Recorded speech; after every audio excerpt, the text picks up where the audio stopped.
mga Tomasino? Ang isang Public Relations Officer o PRO ang nagsisilbing tagapagsalita ng buong Central Student Council, ang boses ng bawat Tomasino sa administrasyon. Sa isyung information dissemination, paano nga ba magagampanan ng iisa lamang na tao ang paghahatid ng mensahe sa libu-libong mga Tomasino? Ano-anong mga hakbang ang kailangang gawin para lalong mapaunlad ang information dissemination sa universidad?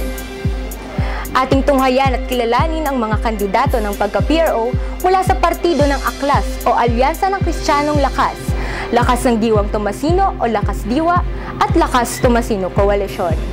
Isang maklas na araw mga Tomasino, ako po si Angela Christian de Guzman, lumalaban para sa inyong lahat bilang inyong Central Student Council Public Relations Officer sa ilalim ng partidong Aklas, Alyansa ng Kristiyanong Lakas.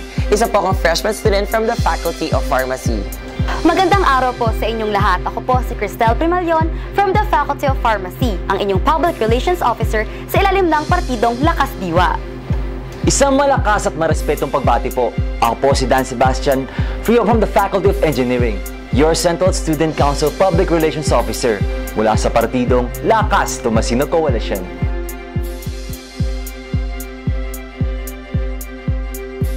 Sa tingin ko po ito ay pagiging jolly ko po na sa bawat pong tao na nakikita ko po ay hindi ko naman po ito sinasabihan ng ano-ano or pagka po nandun ako, it's just being friendly po at being public relations sa lahat ng tao. And yung pagiging hardworking ko po na pinapakita ko po sa lahat po ng tao, nakakasalimuha ko po na kung gaano po ako ka-desidido po sa mga ginagawa ko. And yung passion po to serve, na yung burning desire po na gustong-gusto ko po na nagsuserve po sa tao.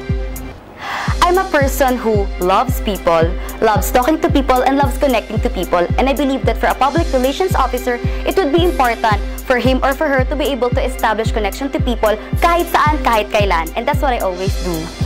Unang-una po sa lahat, forte ko na po ang time management. Pangalawa, I can work effectively even under time pressure. Pangatlo naman po, I've got this very dynamic personality which can easily adapt to changes.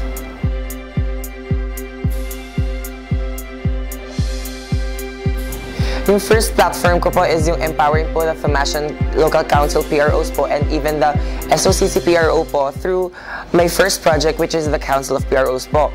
Sa Council of PROs po, dito po tayo magkakaroon ng seminars and this is a council po of all PROs po ng bawat Local Student Council and the SOCC po para po matulungan po natin yung FEMASIAN student body kung meron po silang mga inquiries or suggestions po na gusto pong i-share po sa council at madating po namin ito sa administration.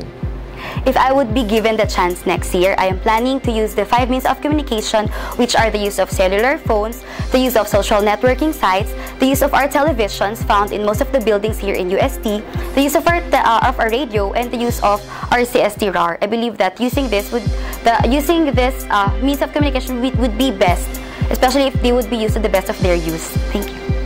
May isasagawa ko po ang mas magandang information dissemination sa pamamagitan po ng empowering the studentry through active student involvement in a way that it will create a two-way relationship between the students and the Central Student Council na hindi na lang po kami mag-i-inform kundi pwede na po kayo mag-suggest sa amin.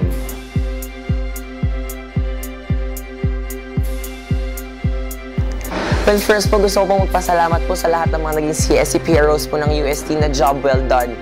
Para sa akin po, pag ako po yung naging CSC PRO po ng 2013-2014, hindi naman po natin maiiwasan po na magkaroon po ng problema sa term. Pero kasi po hindi naman po tayo lahat perfecto. Sa akin po, lahat lang po ng kaya po nating ipe-prevent po natin at lahat po ng mga kaya po nating gawin sa term po natin, i-maximize po natin lahat yon in 1 year at para po sa lahat po ng mga Tomasinong naniniwala po sa CSC. Alam ko po na kagustuhan ng nakaraang administrasyon na sila ay maramdaman ng bawat Tomasino. But if I will be a part of the Central Student Council next year, I want to be a part of a council that is more felt and more connected to the FEMASIAN community. Ang problema gusto ko pong tugunan kapag po ako ay naluklok sa posisyon ay ang information dissemination po sa mga freshmen. Kasi po, nung nasa first semester pa po ako, hindi po naging readily available ang information mula sa Central Student Council.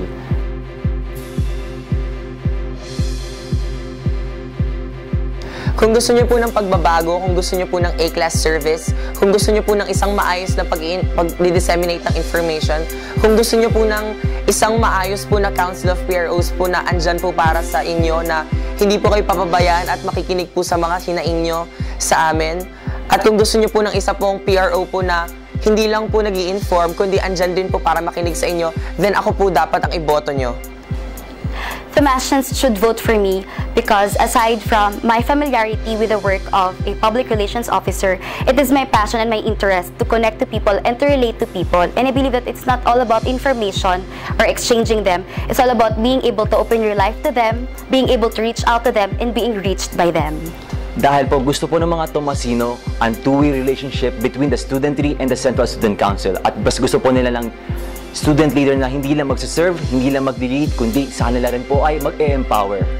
Muli po isa pong maakalas na araw sa inyong lahat. Ako po si Angela Christian de Guzman, lumalaban para sa inyong lahat bilang inyong Central Student Council Public Relations Officer. Andito po ako ngayon, naghihikayat po na ako po ang iboto nyo sa darating po na eleksyon. At andito rin po ako para po pasalamatan po lahat po ng mga boboto po sa amin na hindi po kayo nagsisi at hindi po kayo magsisisi talaga na kami po ang iboto nyo kasi A-class service po ang handog po namin sa inyong lahat.